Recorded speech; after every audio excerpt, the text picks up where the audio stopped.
So ito ngayon mga kalab, convert tayo ng shutoff na makina bulbo. Ito yung stock na shutoff nito kalab, yung original niya ay cable type. Parang sa same ng mga Isuzu mga kalab. Kable yung hila ng shutoff niya sa ignition pump. Kawalop, ito na yung inverter namin kagabi kawalop. Suction valve. Suction valve. Shutoff valve kawalop, convert natin. So ang original nito ay motor type, so nasira na yon, tapos mahal yung kawalop. Ito ang ginawa ko. Solenoid valve na, solenoid type na siya.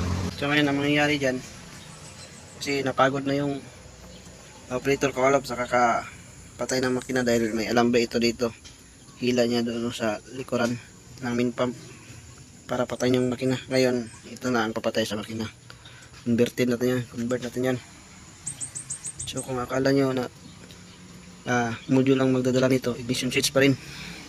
Kasi kapag kumabit ka nito, dapat may sariling module ito. Hindi kasi pwede permis yung kuryente dito kawalop, may shut off yan. So i-explain ko sa susunod kung bakit kailangan ng module ng ganito kawalop. Pero disusi pa rin ito, gawin kong disusi pa rin. So itong nakabit ko, cable, hindi siya pwede. Sa malakas tataga matanggal itong spool ng solenoid kapag ito ang kinabit ko, kaya palitan ko ng rod, welding rod gamit ko kawalop. So shout out nga pala sa lahat dyan, so abangan nyo ang ating conversion ito. Lahat ng mga truck, lahat ng dihangin na yung shutoff na hila-hila lang yung shutoff ng makina, so pwede itong gawin conversion. Ito gamitin natin kawalop ko. Rod, ibis na yung cable lang pang bike. Itong gamitin kasi pag tatagalan matatanggal to kapag yung cable ng bike ang ginamit natin. So ito yung rod at ang gamitin para magiging stopper siya.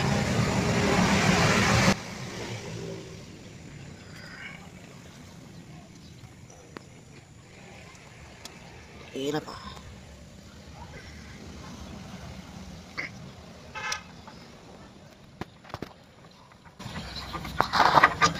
Ayun simple lang.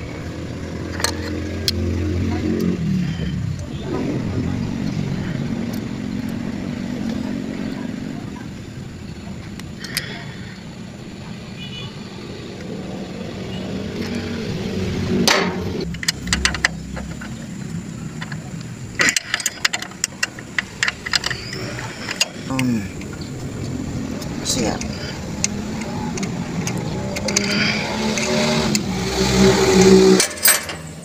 Ito yung live, dalawang live ito, pero ang isa ito itong dalawa dumaan ng ang isa pala nito dumaan ng module.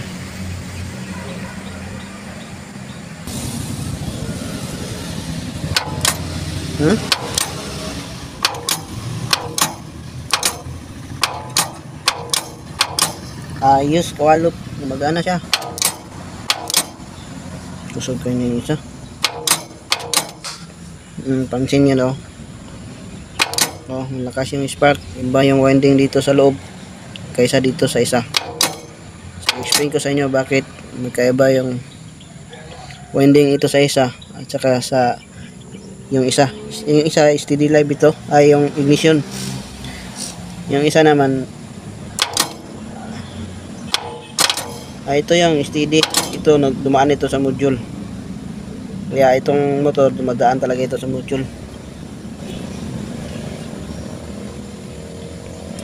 Pwede na rekta lang. Ito nirekta ko to dahil para malaman ko kung gumagana yung module yung solenoid. Pero ito dumadaan talaga ito sa module sa mga original, mga relay. Pwede na relay ang gamitin. Pindi sa pagdiskarte sa pagkabit. Binya kami pa punta sa mission mga kawalop.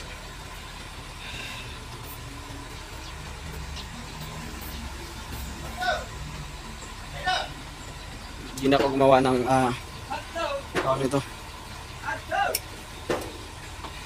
controller niya.